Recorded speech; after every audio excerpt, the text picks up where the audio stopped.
Hello दोस्तों, जैसा कि आप जानते ही होंगे कि बाबर मुग़ल सल्तनत का पहला बादशाह था जिसने मुग़ल सल्तनत की बुनियाद रखी थी।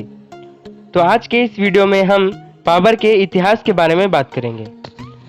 दोस्तों, बाबर का जन्म 14 फरवरी 1483 को सेंट्रल एशिया के उज़्बेकिस्तान में हुआ था। बाबर के पिता का नाम उमर शेख मिर्ज़ा था, जो तैमूर के वंशज थे और फरगाना घाटी के बादशाह थे, और उनकी मां का नाम कुतलुग निगार खानम था, जो चंगेज़ खान की वंशज थी। बाबर के पिता उमर शेख मिर्ज़ा, जो फरगाना घाटी के बादशाह थे, वो 1494 को उनकी मौत हो गई। उस वक्त बाबर सिर्फ 11 साल का था और 11 साल की उम्र में बाबर को फरगाना घाटी का शासक बनाया गया। बाबर के चाचाओं ने इस हालत का फ़ायदा उठाकर बाबर को तख्त से हटा दिया।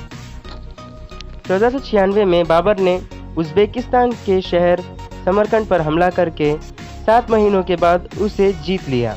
इसी बीच जब वो समरकंद पर हमला कर रहा था, तब उसके सैनिक सरगना ने फरगाना पर कब्जा कर लिया था। बाबर समरकंद जीतकर जब फरगाना पर वापस हुकूमत करने आ रहा था, तब उसकी सेना ने समरकंद में उसका साथ छोड़ दिया, जिसके वजह से समरकंद और फरगाना दोनों उसके हाथों से चला गया। फिर 1501 में जब बाबर ने समरकंद हासिल कर लिया था, तब बहुत ही जल्द मोहम्मद शैबानी ने उसे हरा दिया और फिर से समरकंद उसके हाथों से छीन लिया। उसके बाद 3 साल तक बाबर ने अच्छी सेना जमा करके 1504 में काबुल पर हमला कर दिया और काबुल को जीत लिया और उस पर हुकूमत शुरू कर दी।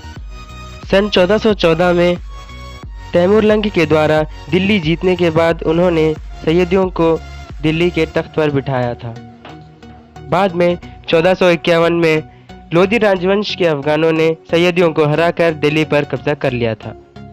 बाबर एक तैमूर वंशज था, इसलिए उसे लगता था कि दिल्ली सल्तनत पर फिर से तैमूर वंशियों की हुकूमत होनी चाहिए, इसलिए वो दिल्ली पर कब्जा करना चाहता था।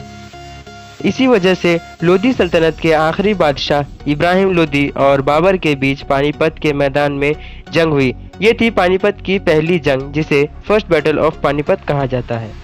21 अप्रैल 1526 को पानीपत की पहली लड़ाई इब्राहिम लोधी और बाबर के बीच दिल्ली सल्तनत के लिए हुई थी।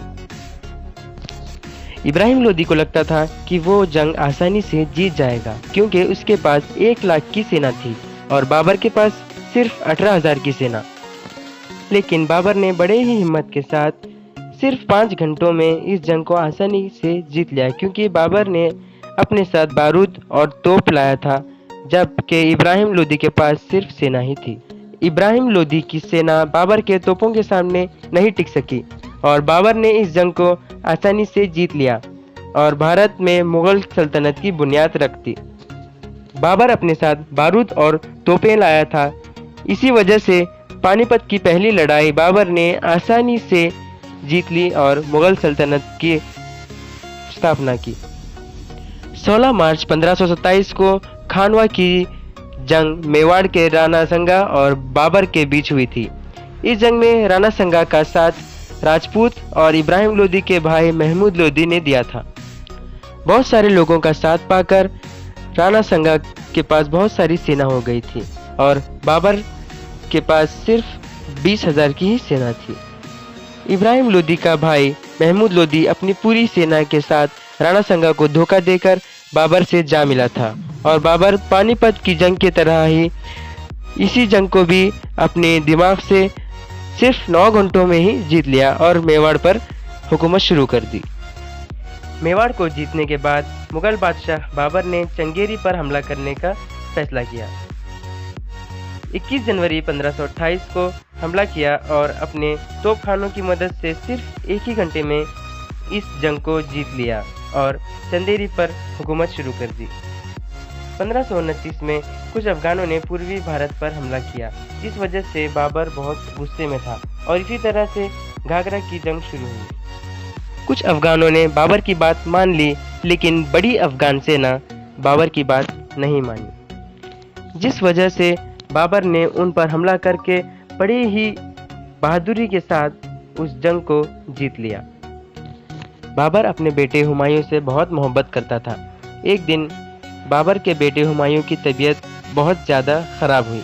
तब उसने अल्लाह से दुआ की कि उसकी बीमारी मुझे दे दो और मेरी सेहत उसे। अल्लाह ने उसकी दुआ सुन ली और हुमायूं की तबीयत ठीक हो गई और बाबर की तबीयत ख़राब हो गई। और 26 दिसंबर 1530 को 47 साल की उम्र में बाबर की मौत हो गई। बाबर की मौत के बाद 1530 में हुमायूं ने मुग़ल सल्तनत का तख्त संभाला। मुग़ल सल्तनत का दूसरा बादशाह बना। दोस्तों, तो ये था बाबर का इतिहास।